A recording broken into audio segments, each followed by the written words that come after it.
welcome back to another episode. Today we're going to be doing here a deck profile. This is going to be kind of like my hybrid deck profile here. I really love this particular attribute lineup. We have Aurelus, which is just a really great support. We also have over here a Pyrus and a Darkus, which I believe to be very just aggressive kinds of attributes, so it definitely works out quite amazingly here. As you guys could see, there are 4 green fists and 2 fire fists, so it does make things quite peculiar, of course, but do trust me in the fact that this would actually really work out amazingly. It is quite nice. So with that being said, let's actually reveal what we actually got. So we're going to take these bakugan aside, and I'm just going to show you what I actually have here for the cards. So the first card we have over here is a Serpentease. Serpentease is a very amazing card for this case, for the fact that it is a 600 B power, definitely really nice raw power there, and of course it also deals 1 damage, which is a fair cost, of course, given that 600 is very nice. We also have the fact that it has 1 fire fist and 1 green fist, so naturally it just makes sense to actually go with that. The second card we have over here is the Kellion Ultra. Kellion is a very nice card as well. It's only 303 damage, but combined with the green fist, it has over here plus 300 and 2 damage, so it could be a 605, which is definitely very nice, of course, and that is why with 4 green fists I have no complaints about this particular card whatsoever. Finally, we have over here Garganoid Ultra. Garganoid Ultra has that natural raw power. I mean, it's 700 B power, it gets the 400 boost if you have a 5 fist. We're playing 2 5 fists here, so it's going to be quite great. And I'm also benching on the fact that if your opponent is also playing 5 fist as well, which happens to be a likely thing, I'm kind of just predicting the formats here, then Garganoid Ultra will definitely benefit very well off that, and the 3 damage is also decent as well. We're going to use the lack of damage by our cards itself to kind of facilitate that particular downfall. But with that being said, you don't really want to care too much about high damage, for the fact that if your opponent just flips up a flip card during damage, then they simply just cancel out that attack anyway. So with that being said, I'm not too focused on having big damage power here. I just want to have the B power to ensure that we win our battles and deck our opponent out. So that would be quite nice. But yeah, this is essentially the strategy of the deck itself. So let's just see all of these. We have over here 50 B power, and the rest of these are all 150, and this one as well. So 151, 152, 152, and a 51. It was really more so what I had accessible, but with that being said, this one's kind of like that small trap as well. So it's like if the opponent lands on this after seeing that these were so good, then they're going to be quite surprised by that. So it is quite nice here, kind of like a small way of tricking your opponents in some sort of manner. But with it being green fist, then this is really the only options I had.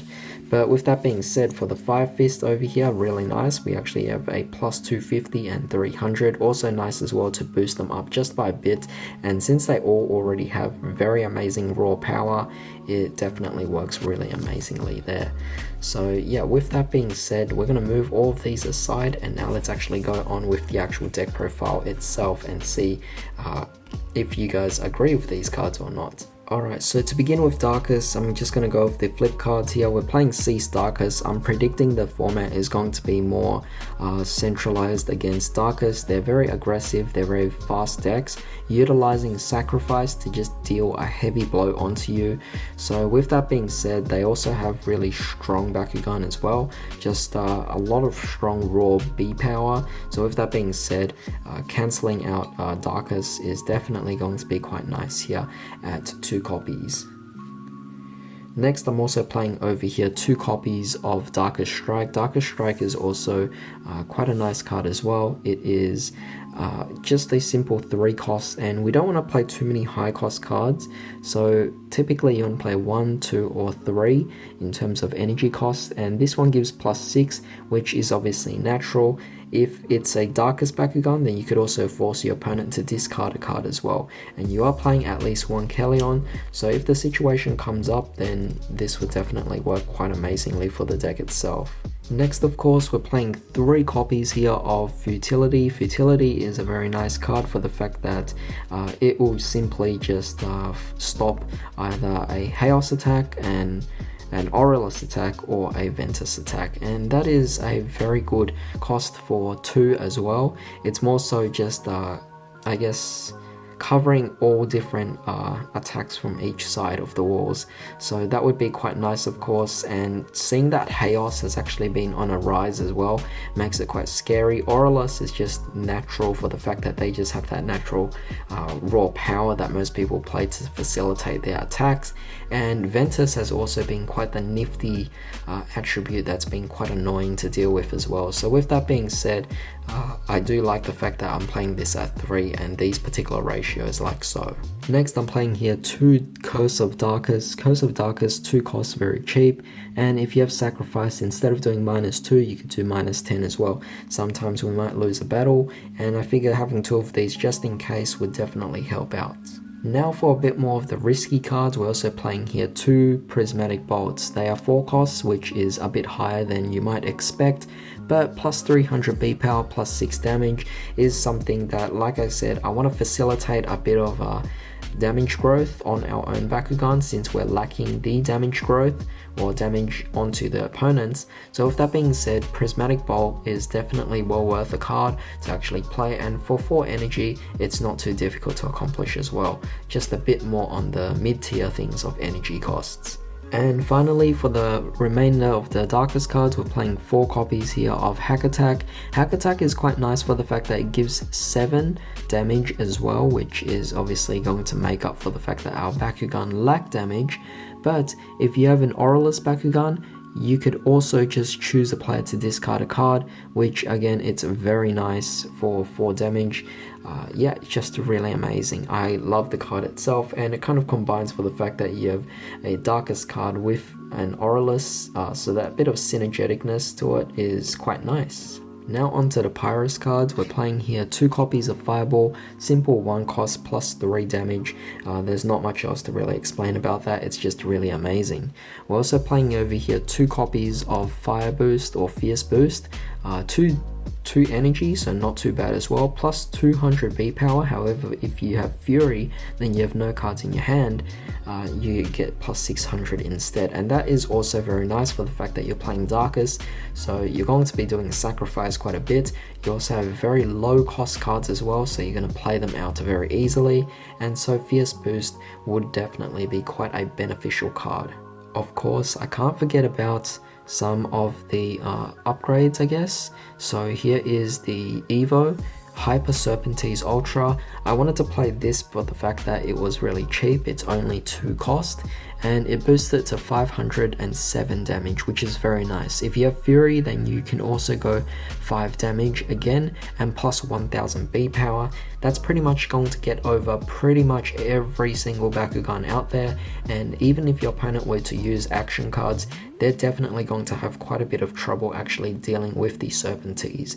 You'll definitely be winning your battles with the Serpentines out, the Hyper Serpentines that is. Next, we're playing here 3 copies of the Wreathed in Flame. So this is simply just a 2 costs plus 5, very nice card, absolutely amazing, and yeah, there's nothing else to say other than it gives us damage. Next, we're also playing over here 2 copies of Fiery Rage, a 3 cost, again still relatively cheap, and with Fury you could get plus 8 damage in addition to your 200 B power as well, very nice. With that being said, we move on here to 3 copies of the Furious Blast. 3 damage or 3 energy, very easy to play out, plus 6 damage. Fury, if you have no cards in your hand, you could actually just return this card to your hand to use again. So this card has actually helped me finish off the opponent before. This has been quite an amazing card. There was one turn where I was so lucky, I was actually able to deal 12 damage in that one turn because I was able to play this card twice by bouncing it back and playing it out again. So it's definitely quite nice for that particular combo there. And yeah, the opponent just had no flip cards and it pretty much cost him the game. He ended up decking out in that particular game. Not off this, but it did lead to that actually happening, which is quite nice. The next card we have here is 3 copies again of Magma Boost. So this is a 4-cost card, not too bad, but the 700 B power is there just in case we actually encounter something that might be just big.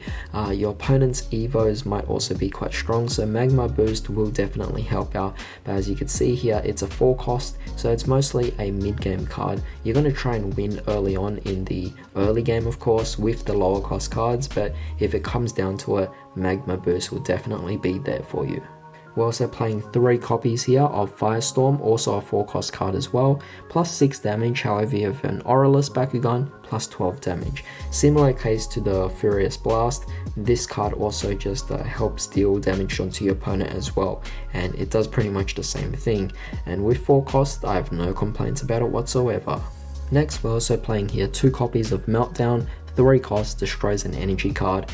Just very nice. It will definitely slow down your opponent quite a bit. And we're also playing here 2 copies of Engulfing Embers, 5 energy, which is obviously going to be quite big. It is the most expensive card in our entire deck, but it does give us 400 B power and 6 damage, which I think is just a really nice combo to deal onto your opponents. Finally, we're playing our flip cards, Block Outsiders, plus or 3 energy, and it stops anything that is not a Pyrus bakugan. So with that being said, in conjunction with the Darkus flip cards, it definitely will stop pretty much everything your opponent actually has for you. And yeah, this is overall the deck profile, so I hope you guys enjoyed this one. If you did, definitely drop a like and also share this video as well for anyone who might be interested in building a deck with these particular bakugan. Also, don't forget to subscribe for more videos just like this as well. And with that being said, I hope you guys have a great day. I'll see you next time.